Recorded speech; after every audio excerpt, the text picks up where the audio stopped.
तो दोस्तों आज जो है कि बिहार डीएलएड प्रवेश परीक्षा 2026 के लिए कुछ स्पेशल सिलेक्टेड प्रश्न लेके आए हुए हैं जो आपके पेपर के लिए इंपॉर्टेंट है। तो जिसका भी 8 जून को यानी कि आज एग्जाम होने वाला है। आज की इस वीडियो को पूरा कंप्लीट कर लीजिएगा, आपके लिए स्पेशल है। और जिसका कल यानी कि 9 तारीख, 10 तारीख, 11 तारीख या उससे आगे जिसका भी एग्जाम है वो भी आज के इस लेक्चर को पूरा कंप्लीट करके रख लीजिएगा आप सभी, ठीक है। तो और आज जिसका एग्जाम है जाइए आप सभी, बेस्ट ऑफ लक, बढ़िया से एग्जाम दीजिएगा। और आप सभी एक काम कीजिएगा, जब एग्जाम हॉल से निकलिएगा तो आप हमें ज़रूर बताइएगा कि कैसा प्रश्न पूछा जा रहा है, किस लेवल का प्रश्न आ रहा है, क्या एग्जाम पैटर्न में कोई चेंज किया गया है, किस टॉपिक से ज़्यादा प्रश्न पूछा जा रहा है। तो ये काम ज़रूर कर दीजिएगा, बहुत मेहरबानी होगा। ये मेरा सामने व्हाट्सएप नंबर दिख रहा है, तो जिसका भी एग्जाम होने वाला है ये व्हाट्सएप नंबर को आप नोट करके रख लीजिए, सेव कर लीजिएगा। जैसे ही निकलिएगा आप सभी मैसेज हमको ज़रूर कर दीजिएगा और हम आप सभी से उम्मीद करेंगे इतना कि आप कर लीजिएगा, ठीक है। तो चलिए सबसे पहले आज की इस क्लास को पूरा कंप्लीट कीजिए। आप सभी एक बार सेशन को लाइक करके शेयर कर दीजिएगा आप सभी। और आप सभी को बताना चाहते हैं एग्जाम से पहले जो 2 टेस्ट सीरीज हम आपको दिए थे फुल लेंथ वाला 120 क्वेश्चन का, उसे भी कंप्लीट कर लीजिए आप सभी, तो चलिए शुरू करते हैं। आइए फर्स्ट क्वेश्चन देखिएगा। पहला क्वेश्चन है कि किस आधार पर लोकतंत्र को सर्वोत्तम शासन कहते हैं। देखिए जितने भी जुड़े हुए हैं सभी एक बार सेशन को फटाफट लाइक कर लीजिएगा आप सभी। लाइक करने में कहीं कोई कमी नहीं करना है। इससे पहले बहुत सारा सेशन हुआ है, प्लेलिस्ट हम बना दिए, जाके आप सभी एक एक करके सारा देख सकते हैं। तो राइट आंसर ऑप्शन में डी हो जाएगा, जनमत पर आधारित है, ध्यान दीजिएगा आप सभी। ऑप्शन में डी करेक्ट आंसर होगा। देखिए भारत में जो लोकतंत्र है ये जनता के द्वारा सरकार को चुना जाता है और जनता के लिए ही सरकार होता है, याद रखिएगा आप सभी, ध्यान दीजिएगा आप सभी। और भारत के लोकतंत्र में समानता, स्वतंत्रता की भागीदारी के सिद्धांत पर आधारित है। प्लस में अगर लोकतंत्र का जनक की बात किया जाए तो वो किसे कहा जाता है, यूनान को कहा जाता है लोकतंत्र का जनक। और भारत जो है विश्व का सबसे बड़ा लोकतांत्रिक देश है और भारत में लोकतंत्र में चुनाव जो होता है वो पारदर्शी होता है, ये एक फैक्ट पर ध्यान दीजिएगा आप सभी। अगला क्वेश्चन देख लीजिएगा, इतना प्रश्न याद रखिएगा, हो सकता है प्रश्न आपके पेपर में आ जाए। दुर्गावती जलाशय बिहार के किस जिले में स्थित है। तो देखिए दुर्गावती जलाशय जो है बिहार के कैमूर जिले में स्थित है, याद रखिएगा आप सभी। याद रहेगा आप सभी को, ये परियोजना जो है सिंचाई और जल संरक्षण के लिए बनाया गया है। और कैमूर जिले में कुदरा, याद रखिएगा आप सभी, कुदरा नदी से जुड़ी हुई है आपका दुर्गावती जलाशय परियोजना, याद रखेंगे आप सभी। बिहार में अन्य परियोजना कौन कौन सा है, बिहार में और अन्य परियोजना याद रखिएगा, जैसे कि इंद्रपुरी परियोजना हो जाएगा या इंद्रपुरी जलाशय हो जाएगा जो रोहतास में है। इसके अलावा एक याद रखिएगा गंडक परियोजना के बारे में जो पूछा जा सकता है, गंडक परियोजना। इसके अलावा एक कोसी परियोजना है, याद रखिएगा आप सभी। ये कहाँ है, बिहार में स्थित है। अगला है कि इनमें से कौन सी स्वतंत्रता भारतीय नागरिकों को नहीं है। तो देखिए ऑप्शन में डी राइट आंसर होगा, सशस्त्र विद्रोह में भाग लेने की स्वतंत्रता ये आपको नहीं दिया गया, याद रखिएगा। ये किसी भी लोकतांत्रिक देशों में क्या होता है, अवैध होता है। जबकि आप संविधान के केंद्रीय मूल का विरोध कर सकते हैं, सरकार की आलोचना कर सकते हैं, सरकार बदलने के लिए आंदोलन शुरू कर सकते हैं, याद रखिएगा आप सभी। संविधानिक कह सकते हैं कि संविधान के अनुसार जो है कि आलोचना आप कर सकते हैं, बट आपको शांतिपूर्वक करना होगा, ये नागरिकों का अधिकार है। अगला है भारत की वित्तीय राजधानी क्या है।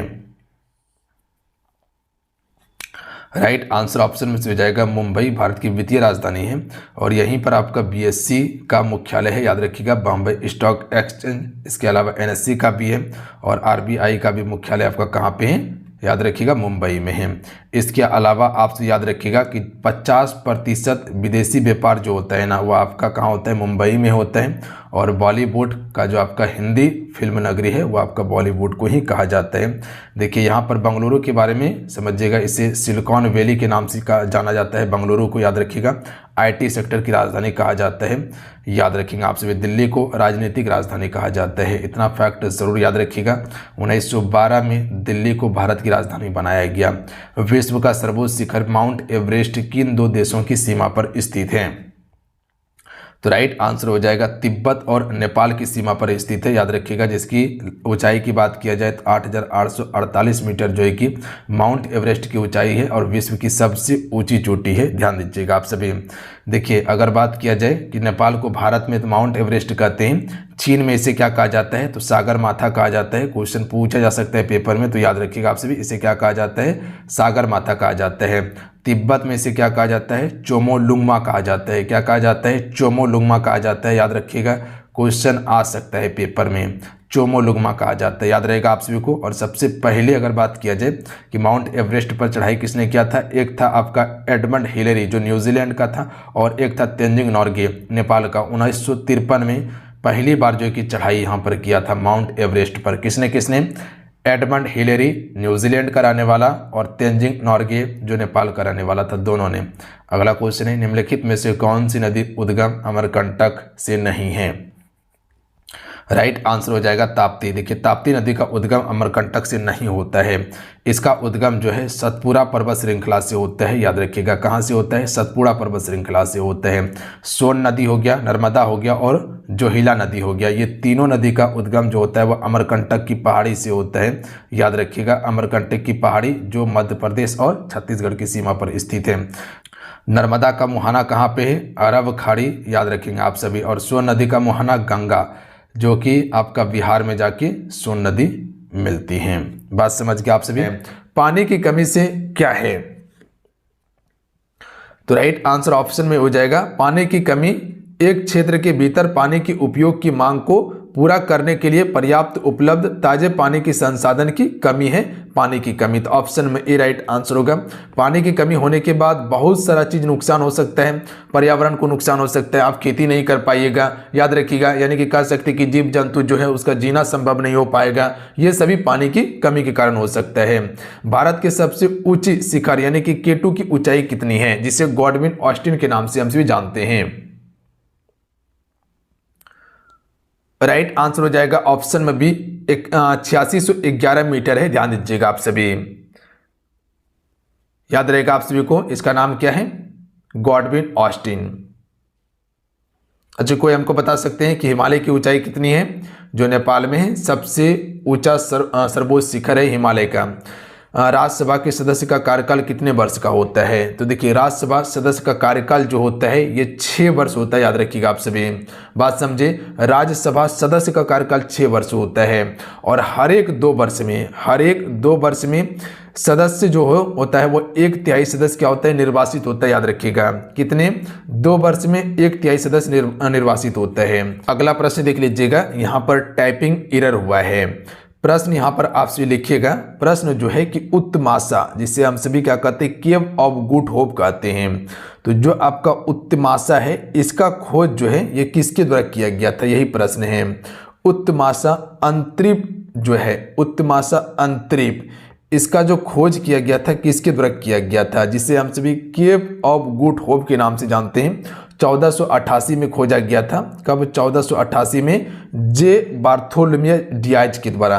किसके द्वारा? जे बार्थोलोमियस डियाज के द्वारा। तो यहाँ पर आंसर भी आपको लिख देते हैं हम, तो इसको थोड़ा सा ध्यान दीजिएगा क्योंकि ये प्रश्न आपके पेपर में आ सकता है। याद रखिएगा आप सभी, ये प्रश्न आपके पेपर में आने की संभावना है, तो इसको आप स्टार मार के याद रखिएगा फ्रेंड, हो सकता है पेपर में आ जाए। अगला प्रश्न देख लीजिएगा कि भोपाल त्रासदी में किस गैस का रिसाव हुआ था? जो भोपाल में गैस का रिसाव हुआ था कब? 1984 ईस्वी में। डेट को याद रखिएगा आप सभी, कब हुआ था? 1984 में हुआ था। और ये आपका मिथाइल आइसोसाइनाइड का रिसाव हुआ था, याद रखिएगा, जिसे हम सभी शॉर्ट में MIC कहते हैं। क्या कहते हैं? MIC कहते हैं। तो अगर मिथाइल आइसोसाइनाइड नहीं दिया जाए ऑप्शन में और MIC दिया जाए तो आपको MIC टिक कर लेना है। कब हुआ था? 1984 में हुआ था। अगला क्वेश्चन लिख लीजिएगा कि भारत में पहली बार केंद्र में गैर कांग्रेसी सरकार बनी थी। देखिए, भारत में पहली बार केंद्र में गैर कांग्रेसी सरकार जो है कि 1977 में बनी थी। याद रखिएगा आप सभी। और बनने वाला पहला प्रधानमंत्री कौन था? तो मोरारजी देसाई। याद रखिएगा, पहली आपका गैर कांग्रेसी सरकार थी, जनता पार्टी की सरकार थी। तो ऑप्शन में बी करेक्ट आंसर हो जाएगा। अगला है, मतदाता पहचान पत्र के अलावा और कितने प्रमाण पत्र वैध होते हैं? तो देखिए, मतदाता पहचान पत्र के अलावा पासपोर्ट भी होता है, ड्राइवरी लाइसेंस भी होता है, आधार कार्ड भी होता है, पैन कार्ड हो गया, मनरेगा कार्ड हो गया, ये सभी होता है। तो कुल मिलाकर लगभग 18 ऐसे पहचान पत्र जो है जो आपको वैधता देता है आइडेंटिटी बताने के लिए। अगला क्वेश्चन देख लीजिएगा, लीग ऑफ नेशंस यानी कि राष्ट्र संघ के विचार के लिए कौन से अमेरिकी राष्ट्रपति जिम्मेदार थे? तो राइट आंसर हो जाएगा लीग ऑफ नेशन की स्थापना सबसे पहले समझिए किसकी स्थापना कब हुआ था, 1920 में हुआ था। और ये प्रथम विश्व युद्ध के बाद शांति, याद रखिएगा, वैश्विक शांति के लिए स्थापित किया गया था। अब वुड्रो विल्सन इससे संबंधित हैं, याद रखिएगा, अमेरिका का राष्ट्रपति था Woodrow Wilson. Option number C right answer होगा। अगला है कि किस देश का जनसंख्या घनत्व सबसे अधिक है। देखिए भारत का जनसंख्या घनत्व जो है वो आपका 382 है, याद रखिएगा आप सभी। यहाँ पर बांग्लादेश का जनसंख्या घनत्व सबसे अधिक है और कितना है, 1265 व्यक्ति प्रति वर्ग किलोमीटर हो जाएगा, याद रखिएगा आप सभी, 1265 व्यक्ति। अगला है कि सार्क का मुख्यालय कहाँ है। देखिए सार्क का मुख्यालय जानने से पहले ये समझिए कि इसकी स्थापना कब हुआ था, 1985 में हुआ था। और इसमें कुल 8 देश शामिल है। कौन कौन सा है, तो पहला इंडिया हो जाएगा, उसके बाद पाकिस्तान हो जाएगा, उसके बाद नेपाल याद रखिएगा, उसके बाद भूटान याद रखिएगा, उसके बाद बांग्लादेश याद रखिएगा, उसके बाद श्रीलंका याद रखिएगा, उसके बाद मालदीव याद रखिएगा और उसके बाद अफगानिस्तान याद रखिएगा। कुल 8 कौन कौन बताएं, भारत, पाकिस्तान, नेपाल, भूटान, बांग्लादेश, श्रीलंका, मालदीव, अफगानिस्तान। और इसकी राजधानी कहाँ पे है, काठमांडू नेपाल में स्थित है, याद रखिएगा। अगला क्वेश्चन पर ध्यान दीजिएगा थोड़ा सा कि प्रसिद्ध भारतीय स्वतंत्रता सेनानी थे जिन्होंने संविधान संशोधन के बारे में एक महत्वपूर्ण अवलोकन किया और हर किसी की ज़रूरत के लिए पर्याप्त है, किसी के लालच के लिए नहीं। ये किसने कहा था, बता सकते हैं ये कथन किसका है। राइट आंसर ऑप्शन में भी हो जाएगा, महात्मा गांधी जी ने कहा था, याद रखिएगा आप सभी। Option number B right answer होगा। महात्मा गांधी जी अहिंसा, सादगी और आत्मनिर्भरता पर जो है कि समर्थन करता था। भारत में सबसे ऊंचा सड़क कहाँ मिलती है, तो देखिए भारत में सबसे ऊंचा सड़क लद्दाख में मिलती है, याद रखिएगा आप सभी। दुनिया का सबसे ऊंची मोटर योग अगर सड़क की बात किया जाए तो वह आपका उमलिंग लादर्रा है, याद रखिएगा, उमलिंग लादर्रा है, याद रखिएगा। और ये कहाँ पर है, लद्दाख में है। इसकी ऊंचाई याद रखिएगा 5882 मीटर है, याद रखिएगा। फीट में बात किया जाए तो 19,300 फीट इसकी ऊंचाई है। और इससे पहले जो सबसे पहले ऊंचा था वो खुरदुंगला था, याद रखिएगा आप सभी, क्या था, खुरदुंगला था, जो इसकी ऊंचाई 5359 मीटर था। और अभी कौन सा सड़क सबसे ऊंचा हो गया है, उमलिंग ला हो गया है, याद रखिएगा, उमलिंग ला पास या दर्रा कहा जाता है। अगला है क्वेश्चन नंबर 18 कि साधारण विधेयक के कानून बनने के लिए किन चरणों से होकर गुजरना होता है। तो साधारण विधेयक को कानून बनने के लिए 5 चरणों से गुजरना पड़ता है। ऑप्शन में सी राइट आंसर होगा। पहला चरण में विधेयक को सदन में पेश किया जाएगा। पहला चरण में क्या होगा, विधेयक को सदन में पेश करेगा। दूसरा चरण में क्या होगा, दूसरा चरण में यह चर्चा होगा, ध्यान दीजिएगा, आवश्यक संशोधन किया जाएगा। तीसरा चरण में क्या होगा, तीसरा चरण में अंतिम अनुमोदन दिया जाएगा। चौथा में क्या हो जाएगा, राज्यसभा में इसको पारित किया जाएगा और फिर विधेयक दूसरे सदन में भेजा जाएगा, याद रखिएगा आप सभी। राज्यसभा में पारित होगा, दूसरे सदन में भेजा जाएगा। उसके बाद पांचवा क्या हो जाएगा, पांचवा में राष्ट्रपति पर सिग्नेचर होगा और उसके बाद लागू हो जाएगा विधेयक। अगला क्वेश्चन देख लीजिएगा, यानी कि सिंपल भाषा में समझिए कि सबसे पहले राज्यसभा या लोकसभा में विधेयक जाएगा, ठीक है। उसके बाद दोनों राज्यसभा लोकसभा पास कर देगा, उसके बाद फिर कहाँ जाएगा, राष्ट्रपति के पास। अगला है कि छत पर वर्षा जल संचयन पूर्ण निर्भरण की एक तकनीकी है। तो ये किस प्रकार की तकनीकी है, तो ये वर्षा जल या कह सकते हैं भूजल की एक तकनीकी है। वर्षा जल ये भूजल की तकनीकी है। Option number C right answer हो जाएगा। देखिए भारत में तमिलनाडु राज्य जो है जिसने सबसे पहला वर्षा जल संचयन करना क्या कर दिया था, अनिवार्य कर दिया था। ये तकनीकी शहर और ग्रामीण क्षेत्र में जल संकट को कम करने के लिए किया जाता है, भूजल वाला, याद रखें। अगला क्वेश्चन देख लीजिएगा, धसा रंध्र वाला पौधे हैं नेरियम, याद रखिएगा आप, जिसे हम सभी केनेर के नाम से भी जानते हैं। तो ऑप्शन में बी करेक्ट आंसर होगा, याद रहेगा आप सभी को। अगला प्रश्न देख लीजिएगा। अगला प्रश्न है कि ओजोन परत में छिद्र के लिए कौन से गैस मुख्य रूप से उत्तरदायी है। देखिए जो सूर्य से पराबैंगनी किरण आता है, आप सभी को पता होगा काफ़ी ज़्यादा खतरनाक किरण होता है। अगर वो आपके शरीर पे पड़ जाए तो आपको चर्म रोग होने की संभावना हो जाता है।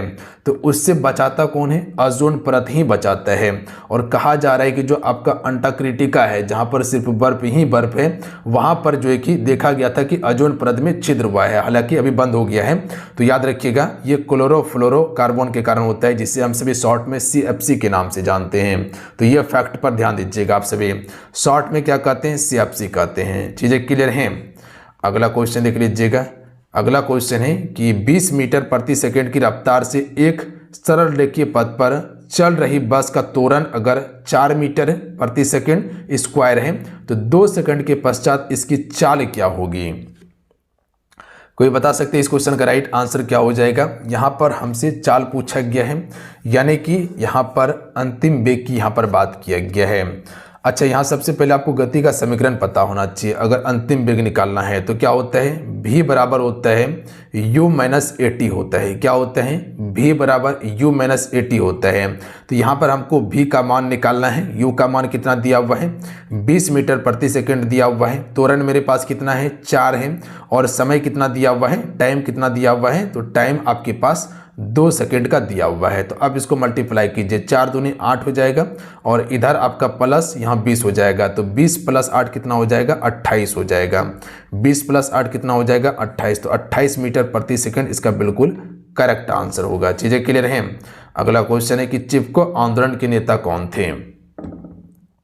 देखिए, चिपको आंदोलन जो शुरू हुआ था वह आपका 1973 में शुरू हुआ था, और ये आपका वन संरक्षण से संबंधित आंदोलन था। जो वनों की कटाई हो रहा था उसके बचाव के लिए जो है कि चिपको आंदोलन शुरू किया गया था, और इसके प्रमुख नेता था सुंदरलाल बहुगुणा, याद रखिएगा। अच्छा, ये आंदोलन शुरुआत कहाँ से हुआ था? यूके यानी कि उत्तराखंड से हुआ था। जैसे कि जहाँ पर पेड़ कटते देखता था तो वहाँ क्या होता था? पेड़ से चिपक जाता था आदमी सब।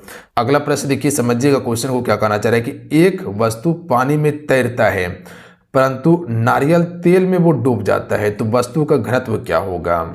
देखिए, अगर पानी की बात किया जाए तो पानी में एक वस्तु तैर रहा है पर नारियल तेल में वो डूब जाता है। इसका कारण क्या हो सकता है? तो कल के सेशन में आपको घनत्व के बारे में हम आपको बताए थे। याद रखिएगा, जिसका घनत्व ज़्यादा रहेगा वो ऑटोमेटिक उसमें डूब जाएगा। जैसे कि लोहा का घनत्व पानी से अधिक होता है तो लोहा ऑटोमेटिक उसमें डूबेगा, याद रखिएगा। जैसे कि पारा का घनत्व जो है लोहा से अधिक होता है तो लोहा पारे पर तैरेगा। तो इसका करेक्ट आंसर क्या हो जाएगा?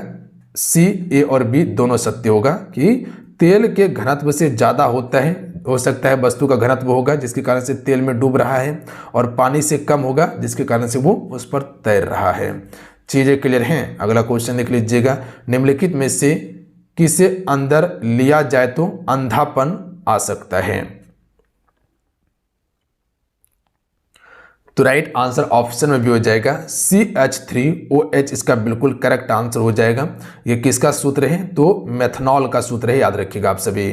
किसका है? मेथनॉल, इसका बिल्कुल करेक्ट आंसर हो जाएगा।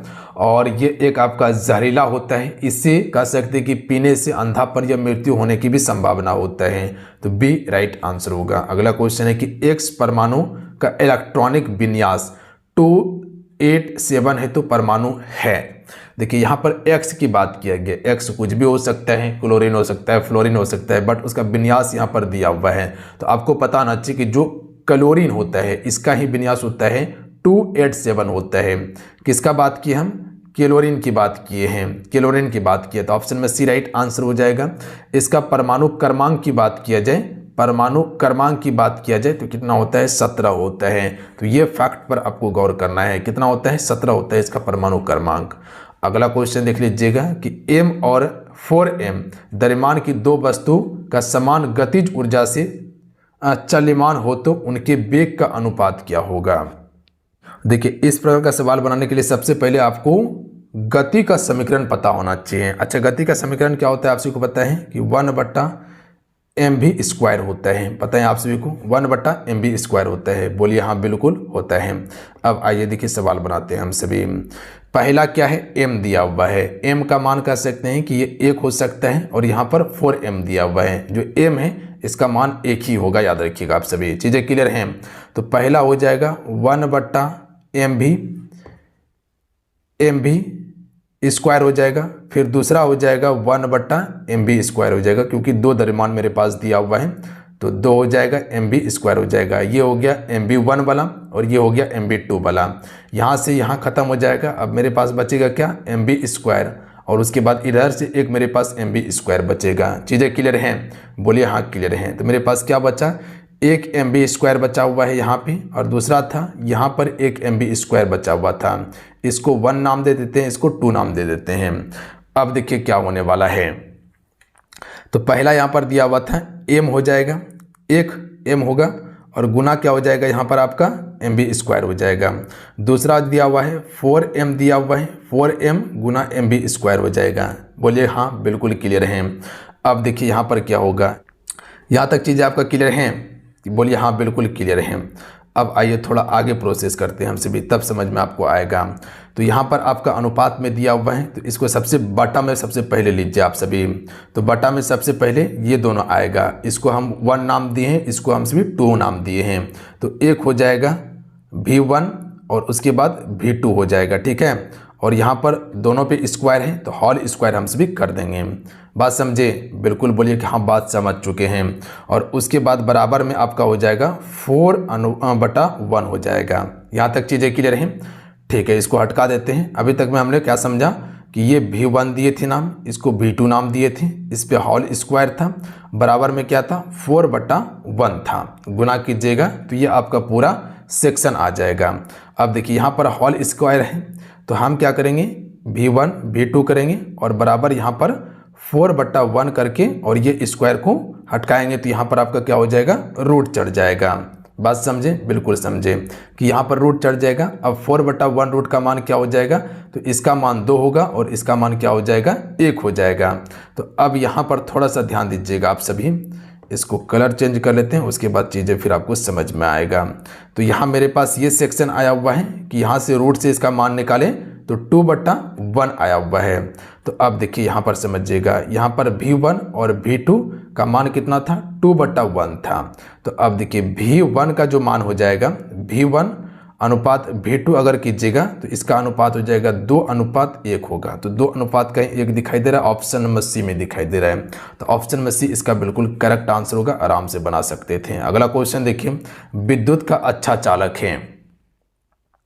देखिए चांदी जो होता है विद्युत का अच्छा चालक होता है। हालांकि चांदी महंगा होने के कारण इसका उपयोग नहीं किया जाता है, इसके जगह पर हम सभी तांबा का उपयोग करते हैं, कॉपर का उपयोग करते हैं। ज़्यादातर बिजली का जो तार देखिएगा वो कॉपर का बना होता है। निम्नलिखित में से किसे जीवित जीवाणुओं के अंतर्गत वर्गीकृत किया गया है? राइट आंसर हो जाएगा साइकस को याद रखिएगा, ऑप्शन में बी राइट आंसर हो जाएगा। ये जिम्नोस्पर्म वर्ग का पौधा होता है साइकस, तो ऑप्शन में बी राइट आंसर होगा, याद रखिएगा। अगला क्वेश्चन देख लीजिएगा। अगला क्वेश्चन है कि पौधे के नस्लों में सुधार करने के लिए सक्षम उत्पन्न करते हैं। तो देखिए पौधों की नस्लों में सुधार करने के लिए जो आपका लक्ष्य उत्पन्न करते हैं, सॉरी लक्ष्य यहाँ पर है, तो लक्ष्य जो उत्पन्न करते हैं ये सभी हो जाएगा रोग मुक्त प्रजाति होगा, अधिक उपज देने वाली किस्म हो जाएगा या प्रजाति हो जाएगा, शोध प्रयोग हेतु होने वाली प्रजाति हो जाएगी। चालक का प्रतिरोध निर्भर करता है, सॉरी निर्भर नहीं करता। तो राइट आंसर ऑप्शन में हो जाएगा, चालक में प्रभावित विद्युत धारा पर निर्भर नहीं करता है चालक का प्रतिरोध, जबकि चालक की लंबाई पर करता है, चालक के अनुप्रस्थ काट के क्षेत्र पर करता है और चालक के तापमान पर करता है। तो ये सभी पे करता है, जबकि चालक में प्रभावित विद्युत धारा पर नहीं करता। तो ऑप्शन में डी राइट आंसर हो जाएगा। अगला प्रश्न देख लीजिएगा कि चंद्रमा की सतह पर कदम रखने वाला प्रथम व्यक्ति, मोस्ट इंपॉर्टेंट प्रश्न है। चंद्रमा की सतह पर कदम रखने वाला पहला व्यक्ति कौन था? नील आर्मस्ट्रांग था, याद रखिएगा आप सभी। कौन था? Neil Armstrong. अच्छा कब ये चंद्रमा पर कदम रखा था?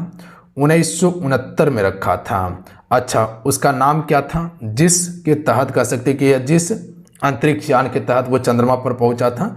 अपोलो 11 नाम था, याद रखिएगा आप सभी। क्या नाम था?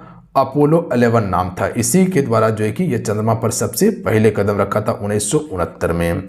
अगला क्वेश्चन देख लीजिएगा, डैश तापमान पर बर्फ का वाष्पीकरण होता है? क्वथनांक के नीचे होगा, याद रखिएगा, यानी कि 0 डिग्री से नीचे इसका बिल्कुल करेक्ट आंसर होगा। तो यहाँ क्वथनांक से नीचे होगा, ऑप्शन नंबर डी क्वथनांक से नीचे। अगला क्वेश्चन देख लीजिएगा। क्वेश्चन है कि क्लोरोप्लास्ट थाइलाकोइड्स किस रूप में होते हैं? स्टेकेड डिस्क इसका बिल्कुल करेक्ट आंसर होगा, याद रखिएगा आप सभी। अगला है कि गड़े मुर्दे उखाड़ना मुहावरे का अर्थ क्या होता है? तो दबी हुई बात को फिर से उभारना, याद रखिएगा। ऑप्शन में डी राइट आंसर होगा, मुहावरा का प्रश्न था। अगला है कि इनमें से कौन सा वाक्य अशुद्ध है? राइट आंसर ऑप्शन में डी हो जाएगा, जब विद्यालय पहुंचा ही नहीं तो पढ़ा। ये अशुद्ध वाक्य हैं, याद रखिएगा आप सभी। क्या है? ये आपका बिल्कुल अशुद्ध है। बाकी बात जितने जो देख रहे हैं वो सभी आपका शुद्ध होगा। इसमें आपका व्याकरण संबंधित अशुद्धि है, जैसे कि उसने अपने देश के लिए बलिदान दिया, ये बिल्कुल सही है। इन दोनों में सही अंतर है, ये भी सही है। मुझे दरवाजा जाना है, ये भी आपका सही है।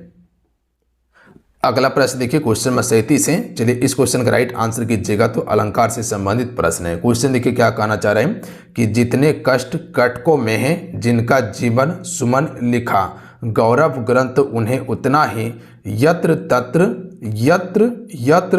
तत्र सर्वत्र मिला। इसमें कौन सा अलंकार है? तो यहाँ पर आपका रूपक अलंकार ही होगा, याद रखिएगा। डायरेक्ट प्रश्न को याद कर जाइए, हूबहू छपने की संभावना है। निम्नलिखित में से भाववाच्य का उदाहरण है। भाववाच्य का उदाहरण इनमें से कौन सा है? लड़का खाता है, भाववाच्य नहीं। सीता नाचती है, भाववाच्य नहीं। मैं पत्र लिखता हूँ, भाववाच्य नहीं होगा, याद रखिएगा आप सभी। लड़का खाता है, यहाँ तो काम करने की बात किया गया है। भाववाच्य में क्या होता है? कोई भी चीज़ का भाव प्रकट होता हो, जैसे कि हमसे खेला नहीं जाएगा, हमसे दौड़ा नहीं जाएगा, यहाँ पर उसकी भाव की बात किया जा रहा है। तो जैसे थोड़ी देर सो लिया, ये भी क्या है? एक भाव ही है कि थोड़ी देर सो लिया। तो ये भाववाचक का उदाहरण है। तो option number C right answer होगा। पाई अपूर्व स्थिरता मृदु वायु ना भी मानो अंचल विमोहित हो बनी थी। इस पंक्ति में कौन सा अलंकार है? देखिए अलंकार का वेटेज अच्छा खासा है, तो थोड़ा सा ध्यान देना होगा अलंकार पे आप सभी को। इसमें उत्प्रेक्षा अलंकार इसमें बिल्कुल करेक्ट आंसर होगा, याद रखिएगा। देखिए इसमें क्या होता है कि किसी भी चीज़ का क्या किया जाता है? तुलना किया जाता है, और बिना स्पष्टीकरण के रूप में अगर तुलना कर दिया जाए तब वहाँ जो है कि उत्प्रेक्षा अलंकार होने की संभावना होता है। चलिए क्वेश्चन नंबर 40 पर ध्यान दीजिएगा आप सभी। क्या प्रश्न कहा गया है? जाकी रही भावना जैसी प्रभु मूरत देखी, तीन तैसी उपर्युक्त में से कौन सा काव्य गुण है? तो यहाँ काव्य गुण की क्वेश्चन पूछा गया है। तो इसमें कौन सा गुण आपको देखने के लिए मिलता है? तो प्रसाद गुण देखने के लिए मिलता है। Option number D right answer हो जाएगा। अगला क्वेश्चन देख लीजिएगा कि इनमें से कौन सा वाक्य अशुद्ध है? तो इसका करेक्ट आंसर ऑप्शन में हो जाएगा कि सफलता तुम्हें परिश्रम से मिलेगी। ये गलत होगा। उच्चारण से ही आपको पता चलेगा कि यहाँ स्त्रीलिंग नहीं होगा, यहाँ पर पुल्लिंग होगा। मिलेगा सही होता कि सफलता तुम्हें परिश्रम से मिलेगा। बाकी बात ये सभी आपका बिल्कुल शुद्ध है। अगला क्वेश्चन देख लीजिएगा कि किस अलंकार में एक ही शब्द अनेक अर्थों का बोध कराता है? तो किस अलंकार में एक ही शब्द का अलग अलग अर्थ होता है? तो यमक अलंकार में होता है, याद रखिएगा आप सभी। ध्यान दीजिएगा आप सभी। एक ही शब्द का अलग अलग अर्थ, जैसे कहते हैं कि कनक, कनक जो कहते हैं, कनक का अर्थ क्या होता है? सोना भी होता है, धतूरा भी होता है, याद रखिएगा आप सभी। तो एक ही शब्द है पर अर्थ क्या है इसका? अलग अलग है। तो ध्यान दीजिएगा ये यमक अलंकार में होता है। जब से है आंख लगी, तब से ना आंख लगी। इसमें कौन सा अलंकार है?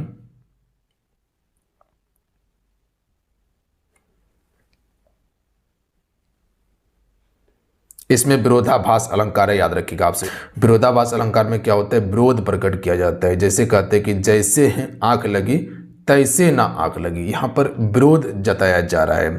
तो ऑप्शन में डी करेक्ट आंसर होगा। छंद शब्द संस्कृत के किस धातु से बना है? छेदी से बना है। ऑप्शन में ए राइट आंसर होगा। अगला है कि वाह मुख की मधुराई कहाँ कहो, मीठी लगे आखन लू नाई। इस पंक्ति में कौन सा अलंकार है? तो इसमें भी आपका विरोधाभास अलंकार ही है। ऑप्शन में सी राइट आंसर होगा। निम्न में से कौन सा वाक्य आपका शुद्ध है? चलिए क्वेश्चन नंबर 46 पर ध्यान दीजिएगा आप सभी। तो राइट आंसर ऑप्शन में से हो जाएगा कि इस शिकार में शिथिलता नहीं दिखानी चाहिए। ये वाक्य आपका बिल्कुल शुद्ध है। ये सभी क्या है आपका गलत है, याद रखिएगा आप सभी। जैसे यहाँ दिया हुआ है कि हमारे शिक्षक प्रश्न पूछते हैं, ये गलत है। सही क्या होगा कि हमारे शिक्षक प्रश्न करते हैं, पूछते नहीं करते हैं। जैसे कहते हैं कि फल को पका हुआ होना चाहिए, ये गलत उच्चारण है। फल का पका होना चाहिए, फल को नहीं, फल का पका होना चाहिए, ये आपका सही होता है। यहाँ को नहीं लगता, का लगता। जैसे यहाँ दिया है कि इस कार्य को करते हुए मोहन को कई महीने हो गए, ये गलत उच्चारण है। तो सही उच्चारण क्या होता है कि यह कार्य करते हुए मोहन को कई महीने हो गए हैं, ये आपका गलत उच्चारण है। अगला क्वेश्चन देख लीजिएगा। क्वेश्चन है कि पवित्र का सही संधि विच्छेद क्या होगा। पो धन इत्र इसका बिल्कुल करेक्ट आंसर हो जाएगा। अगला क्वेश्चन देख लीजिएगा। नीरव का संधि विच्छेद क्या होगा। तो नीरव का हो जाएगा नी धन रब हो जाएगा, विसर्ग संधि का प्रयोग होगा यहाँ पर। ऑप्शन में बी राइट आंसर होगा। डायरेक्ट याद कर जाइए आप सभी। अगला प्रश्न है कि निम्नलिखित पंक्ति में से वर्णिक छंद हैं। जागो उठो भारतवासी, आलस्य त्यागो, ना बनो पलासी, इसमें कौन सा आपको छंद देखने के लिए मिलता है। इंद्रवर्जा इसका बिल्कुल करेक्ट आंसर होगा, याद रखिएगा आप सभी। इंद्रवर्जा वर्णिक छंद है इसमें। अगला क्वेश्चन देख लीजिएगा। कुंभकर्ण निद्रा सोने वाले को स्वान निद्रा सोने वाला कहा गया है, इसमें कौन सा शब्द शक्ति है। कुंभकर्ण निद्रा सोने वालों को स्वान निद्रा सोने वाला कहा गया है, इसमें कौन सा शब्द शक्ति है। तो इसमें आपका व्यंजनार्थक बिल्कुल करेक्ट आंसर होगा, याद रखिएगा। व्यंजनार्थक शब्द शक्ति है इसमें। पुरातन का विलोम क्या होगा। तो पुरातन का हो जाएगा नवीन होगा, याद रखिएगा। पुरातन का नवीन होता है। तत्पुरुष समास के कितने भेद होते हैं। तो देखिए जितने भी आपका कारक विभक्ति है वो सभी तत्पुरुष समास के अंतर्गत आते हैं, बट कारक का 8 भेद होता है, बट तत्पुरुष समास का 6 भेद होता है, याद रखिएगा आप सभी। 6 भेद होता है तत्पुरुष समास का।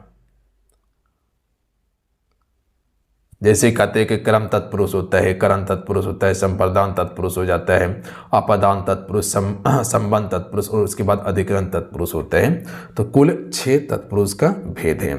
अब आइए आपके लिए एक प्रश्न है जिसका आंसर आपको नीचे कमेंट करके बताना है कि निम्न में से कौन सा वाक्य शुद्ध है। 4 ऑप्शन आपके स्क्रीन पे हैं। 4 ऑप्शन में आपको अपना आंसर नीचे कमेंट करके बताना है।